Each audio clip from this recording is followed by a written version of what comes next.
Hi, Florence. Hi, Lewis. Are you ready for chapter 10? It's called Garth versus AJ. Ooh, that sounds ominous. If you have dogs or cats, you have to be very careful not to let them get near Humphrey, Miranda warned the rest of the class when we returned to room 26. You can say that again, I squeaked, but she didn't. I still considered Golden Miranda to be a special friend, and I had a very clean cage to show for my weekend, as well as a new respect for rubber bands.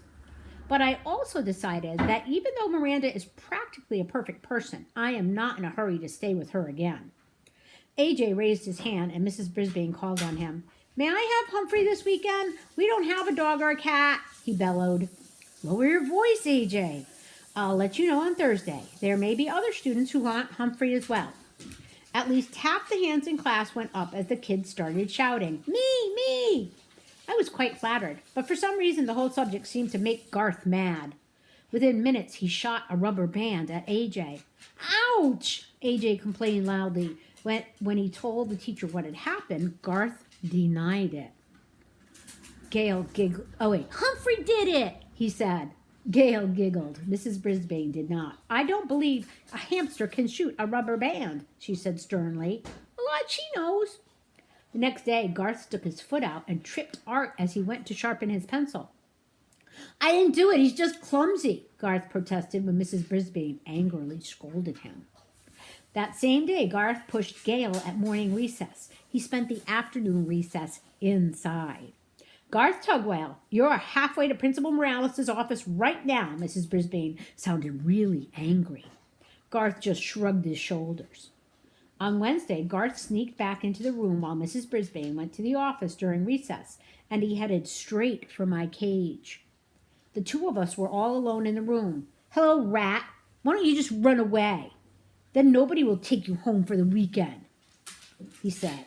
He opened my cage door and grabbed me. You'd like your freedom, wouldn't you, rat? He set me on the floor. My heart was pounding. Thump, thump, thump. Go on, rat, skedaddle. He gave me a little push with his hand. I scampered under the table. I wanted to say something, but for the first time ever, I was scared squeakless. Have fun, he said, and in an instant he was gone. I was pretty confused. For one thing, I didn't want to run away. I was perfectly happy staying in room 26 and having adventures on the weekend. Where would I go? What would I do? There was no time to waste. I scampered over to the cord that hung down from the blinds and grabbed onto it. Then I started the old swinging routine, back and forth and back and forth, swing a little higher each time until I reached the tabletop. Back and forth and back and forth. Leap!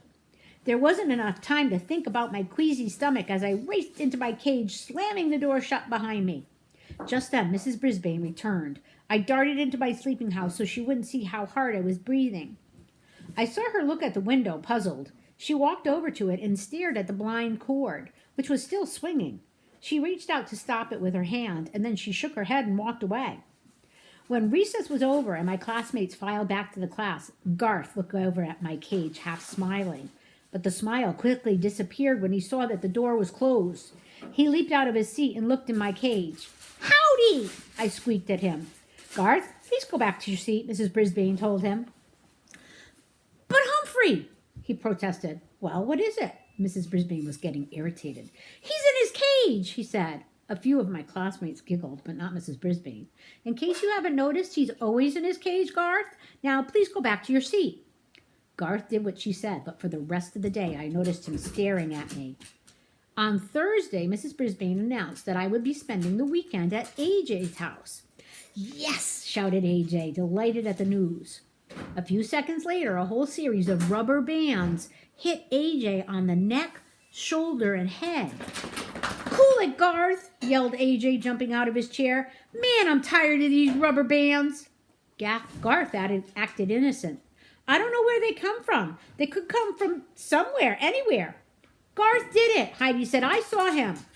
Mrs. Brisbane didn't remind Heidi to raise her hand, but she did tell Garth to stay in during recess. Not fair, Garth muttered under his breath.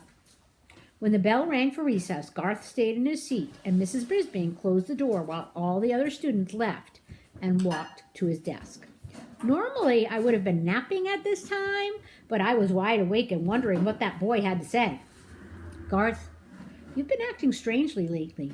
You never got into trouble at all until 2 weeks ago. And now you're shooting rubber bands at people and disturbing the entire class. Can you tell me why? Garth slowly shook his head no. Your grades are slipping too. Has something changed in your life? Garth slowly shook his head again. How about at home? Is anything wrong? Garth didn't shake his head. He didn't even move a muscle. Should I talk to your parents about your behavior, Garth? Garth's face got very red. No, he said with a choking sound. Mrs. Brisbane moved closer and put her hand on Garth's shoulder. Tell me what's wrong. My mom's sick, he said. Real sick. Tears ran down his cheeks. I was feeling a little teary-eyed myself. How sick? Mrs. Brisbane asked. She lost all this weight, and she's in and out of the hospital, and now she's tired all the time, and... Garth didn't even try to finish his sentence. Garth wiped away the tears with the tissue Mrs. Brisbane handed him. That's why I can't take Humphrey home. My dad says we can't let anything bother Mom. Well, my little brother bothers her, and we let him in the house. Mrs. Brisbane smiled slightly. Humphrey is a big responsibility, Garth. That's why I don't take him home. My husband's been sick too. Did you know that? Garth shook his head. No. So I know what it's like. Listen, I'll make a few calls tonight. Maybe we can find a way for you to spend some time with Humphrey, she said. But he hates me, I squeaked. I'd like to, said Garth. Huh? I was confused. But you have to promise me you won't disrupt the class anymore, Mrs. Brisbane told him. Is that a deal? Garth nodded. Deal. As you know, I'm very good at coming up with plans to solve human problems. Very, very good. But try as I might, I couldn't imagine what Mrs. Brisbane's plan to get Garth to spend time with me could be. I was still trying to figure it out when Aldo arrived later that night. Humphrey, my man, he yelled when he opened the door. I almost fell off my wheel.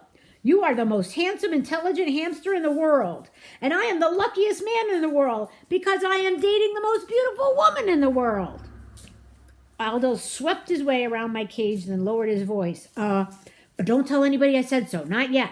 After all, Maria and I have only been out 3 times. But, oh, what times we had. He pulled up a chair and sat very close to me. And it's all thanks to the Moonlighters Club. And that clipping over there. He pointed toward the spot where the overhead projector had once stood. And you. I know you had something to do with it. I just can't figure out what. Anyway, don't tell anybody, but someday I'm going to marry Maria. And when I do, I want you to be the best man. Or best hamster, I guess. I really mean it. If you were a guy, I'd buy you a burger. He reached into his pocket and pulled out a little piece of foil. Instead, I got you this. He unwrapped a piece of carrot and put it in my cage. Thank you, Aldo, I squeaked. I wish you lots of happiness. I knew you'd be happy for me, Humphrey. Aldo smiled, and then he jumped up. Woohoo! I've got so much energy I could clean this room in half the time. I could climb a mountain and not even get tired. I could conquer the world. He leaned forward and grinned through his glorious mustache. Ain't love grand? If you say so, I replied. I'd never seen anyone so happy before. The only thing that would make me that happy would be if Miss Mac came back. She's not coming back, and I'm still stuck with Mrs. Brisbane, and she's stuck with me. Say, what did she mean when she said she doesn't take me home because her husband's sick? Did she mean she would take me home if her husband was not sick? I thought about it all night and came up with this answer. No, no, no. She doesn't take me home because she just doesn't like me. Maybe I'm lucky after all. Tip 10. Hamsters are incredible acrobats and climbers. They seem to defy the laws of gravity. Did you like that chapter? I did. That's all for today. Goodbye. I love you.